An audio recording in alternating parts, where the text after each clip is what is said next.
అందరికీ నమస్తే. నేను మీ అభిరంభయ్య. వెల్కమ్ టు ఇది వ్యాపారం షార్ట్స్. అయితే చాలా వరకు వ్యాపారస్తులందరూ కూడా లాస్ అయిపోయి ఎక్కువ లాభం సంపాదిస్తుంటారు. ఎలా అని మనకు ఆశ్చర్యం వేస్తుంటుంది. అది లాస్ అయిపోతుంటాడు మన ఎదురుగా, కానీ ఎక్కువ సంపాదిస్తుంటాడు. ఎలాగా అనుకునంటే సింపుల్ ట్రిక్ ఏంటంటే, ఇప్పుడు ఒక రసకల ప్యాకెట్ ఉంది, అది ₹2 లాభం వచ్చేటట్టు చుట్టుపక్కల వ్యాపారస్తులు అమ్ముతుంటారు ఎప్పటికప్పుడు సరుకు తెచ్చుకొని. కానీ కొంతమంది వ్యాపారస్తులు అలాంటి వాళ్ళు ఏం చేస్తారంటే, ఆ మార్కెట్‌లో సరుకు ఎంత రేటుకి తగ్గుతదో ఒక రూ. 3, 4 అందరు వ్యాపారస్తుల కన్నా ఒక రూ. 3, 4 లాభం వచ్చేలా సరుకు తక్కువ రేటుకి తీసుకొనొచ్చి స్టోర్ చేసి, ఆ తర్వాత ఇప్పుడు అందరు వ్యాపారస్తులు 10 రసకల ప్యాకెట్లు అమ్మారనుకోండి, వాళ్ళకి ₹20 లాభం వస్తది.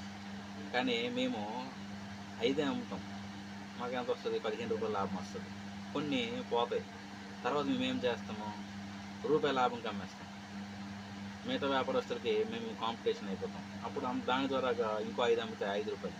అంటే వాళ్ళంతా వాళ్ళు సంపాదించినట్టే ₹20 మేము సంపాదిస్తున్నాం. కానీ మేము ఎక్కువ సరుకు అమ్ముతున్నాము, వాళ్ళు తక్కువ సరుకు అమ్ముతున్నారు.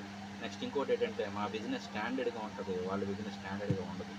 అంటే ఇక్కడ బిజినెస్ అనేది ఒకరికి వెళ్ళిపోకుండా ఉండేలా ఏ వ్యాపారస్తుడు కానీ తాను లాస్ అయిపోతున్నాను అనుకొని ఎదుటి వాళ్ళకి కనిపిస్తూ అంతర్గతంగా లాభాన్ని పొందుతుంటాడు. వీలైనంత వరకు పూర్తి స్టాక్ని అమ్మిన తర్వాత అతను ₹10 లాభం కమ్మినా కూడా ఈ చుట్టుపక్కల ₹2 లాభం ఆశించి చాలామంది అమ్ముతుంటారు కదా, వీళ్ళకన్నా కూడా ఎక్కువ సంపాదిస్తారు. ఇది ట్రూత్ అనమాట. ఎందుకంటే చాలామంది లాస్ అయిపోతున్నారని మీరు అనుకుంటున్నారు, కానీ అది అబద్ధం. ఎందుకంటే ఇది వ్యాపారం.